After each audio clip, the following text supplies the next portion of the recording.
Pemirsa Hidup Sehat, bagaimana pola asupan nutrisi Anda selama menjalani ibadah puasa Ramadan ini? Jangan lupa ya, selalu pastikan kebutuhan protein Anda tercukupi setiap harinya. Sebagai salah satu nutrisi penting yang diperlukan oleh tubuh, jumlah kebutuhan protein pada setiap orang tentu berbeda-beda. Hal itu karena menyesuaikan dengan usia, berat badan, hingga jenis kelamin masing-masing individu. Lalu, apa fungsi protein bagi tubuh? Dan berapa kebutuhan jumlah protein yang dibutuhkan bagi kalangan anak-anak, remaja, hingga orang dewasa?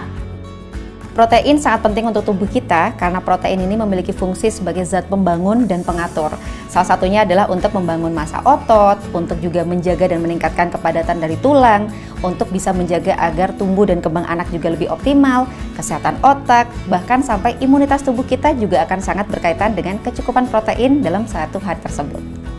Kebutuhan protein setiap orang akan sangat berbeda, ini akan berkaitan terutama dengan usia. Oleh karena itu, kebutuhan untuk anak-anak maupun untuk orang dewasa ataupun lansia bisa jadi akan sangat berbeda, apalagi akan memperlihatkan juga berhubungan dengan berat badan masing-masing.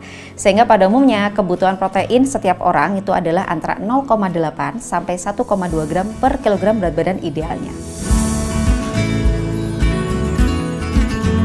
Protein yang berperan sebagai zat utama dalam pembentukan dan pertumbuhan tubuh ternyata memiliki banyak fakta menarik. Nah, apa saja ya fakta menarik dari protein yang perlu kita ketahui? Kemudian, apa yang terjadi pada tubuh bila kekurangan atau kelebihan protein? Fakta menarik dari asupan protein adalah ternyata protein itu sangat berkaitan sekali dengan fungsi imunitas tubuh kita. Salah satunya yang berkaitan dengan fungsi imunitas tubuh adalah pencegahan atau menjaga agar alergi tidak mudah kambuh.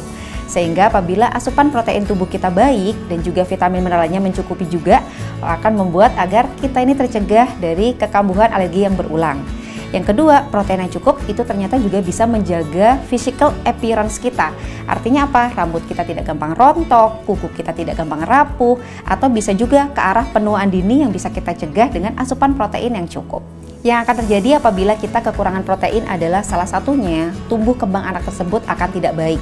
Atau apabila pada orang dewasa bisa juga terjadi salah satunya fungsi semua organ tubuhnya jadi tidak optimal, kontrol gula darahnya juga tidak baik, lebih mudah untuk meningkatkan berat badan karena massa otot yang cukup dari asupan protein yang baik ini akan bisa membantu agar metabolisme tubuhnya juga terjaga dengan baik. Kemudian dengan protein yang kurang, salah satu yang bisa menjadi gangguan adalah keseimbangan hormon orang tersebut. Sehingga asupan yang terlalu rendah akan membuat semua fungsi organ tubuhnya menjadi terganggu. Berdasarkan jenis sumbernya, protein dikelompokkan menjadi dua jenis, yaitu protein nabati dan protein hewani.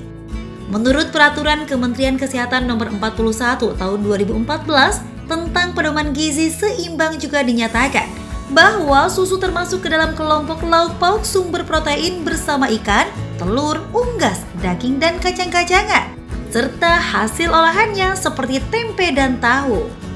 Meskipun protein hewani dinyatakan sebagai jenis protein yang paling tinggi, namun pola asupannya harus tetap dikombinasikan dengan protein nabati. Bahan makanan sumber untuk protein itu terdiri menjadi dua jenis, yaitu ada protein hewani dan juga protein nabati. Untuk protein hewani, salah satu contohnya adalah daging ayam, bisa jadi daging sapi atau kambing, atau juga susu sapi, telur, atau misalkan ikan. Sedangkan untuk protein nabati atau dari tumbuhan, kita bisa mengonsumsi entah itu dari tahu, tempe, kacang-kacangan seperti kacang tanah, hijau, merah, atau bisa juga dari sayur maupun sebagian buah, contohnya adalah dari brokoli dan juga alpukat yang mengandung sedikit protein. Asupan makanan utama kita sebaiknya memang harus tetap ada kombinasi dari protein hewani dan nabati, baik itu dari sarapan, makan siang maupun makan malam. Karena apabila protein kita terpenuhi dengan baik setiap kali makan utama, maka seluruh fungsi kesehatan tubuh kita akan terjaga dengan baik selama satu harian penuh. Proses memasak pada suhu tertentu ternyata dapat mempengaruhi kandungan protein pada bahan makanan yang kita olah. Oleh sebab itu, penting sekali untuk memperhatikan bagaimana cara mengolah makanan yang tepat agar kandungan protein dari bahan makanan tersebut tetap terjaga kualitasnya dengan baik. Yang perlu kita perhatikan juga adalah ketika mengolah protein sebaiknya tidak yang dengan suhunya terlalu tinggi berlebihan, misalkan digoreng terlalu lama, apalagi kalau misalkan sampai berulang. Sehingga pastikan agar pengolahannya ini tidak terlalu berlebihan, apalagi diolah misalkan dipanaskan beberapa kali.